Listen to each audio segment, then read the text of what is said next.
자, 그렇다면 AI와 일자리에 대해서 서로 어떤 상반된 견해가 있다.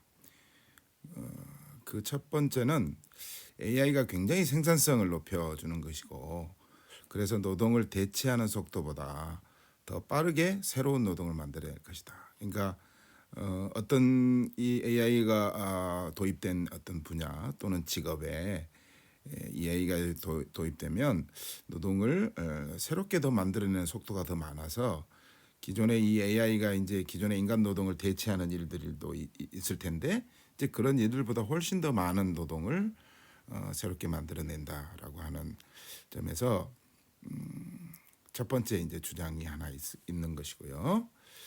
그 다음에 두 번째는 인공지능 기술이라고 하지만 인간 능력보다 그렇게 뛰어날까? 그래서 굉장히 생산성 측면에서 보면 크게 증가시키기가 어렵다. 생산성을 크게 증가시키기가 어려운 측면들이 있고, 이런 경우에는 노동의 대체 효과를 상쇄할 만큼 충분하게 생산성 효과가 일어나지 않기 때문에 새로운 일자리가 그만큼 늘어나지는 않을 것이다. 그래서 노동의 대체 효과가 새롭게 일자리를 만들어내는 효과보다는 더 크기 때문에 전체적으로는 일자리가 이제 줄어들 수밖에 없겠다. 이런 그 주장을 하는 또 하나의 주장이 있는 것이죠. 그래서 이렇게 상반된 견해가 있고, 물론 이제 최근에 AI가 우리가 기대했던 것보다 훨씬 더 빠른 속도로 지금 발전하고 있다라고 하는 것을 여러분들도 체감하실지 모르겠습니다만은 이 두 번째 주장이 어떤 의미에서 보면 최근에는 조금 더 설득력이 좀 부족한 게 아닌가, 뭐 이런 생각도 듭니다.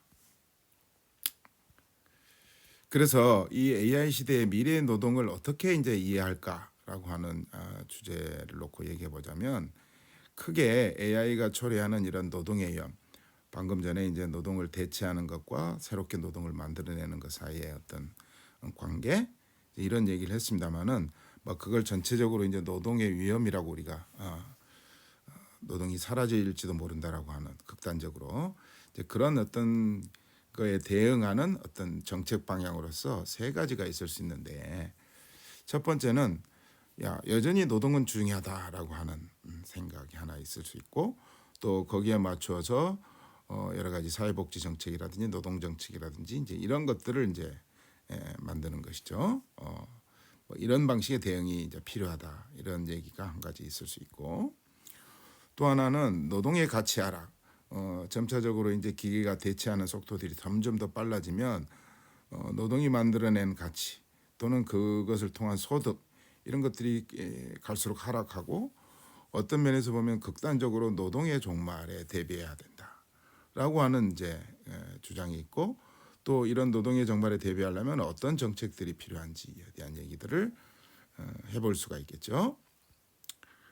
그 다음에 세 번째는 이 노동이 중요하긴 하지만 이 노동뿐만 아니고 자본에 대한 소유권, 그러니까 이 어떤 가치라든지 소득이라고 하는 것이 노동만으로 이루어지는 것이 아니고 자본과 결합을 통해서 이루어지는 것이고, 또 이 최근에 이제 4차 산업혁명과 관련해서는 이 노동과 결합되는 자본이라고 하는 것이 이 AI로 대변되는 어떤 기술 또는 AI 발전에 굉장히 중요한 어떤 데이터, 이런 것들을 이제 자본이라고 한다면 이런 자본에 대한 소유권을 조정하는 정책이 필요하다라고 하는 주장, 이렇게 이제 세 가지 주장으로 나뉘어질 수 있겠죠.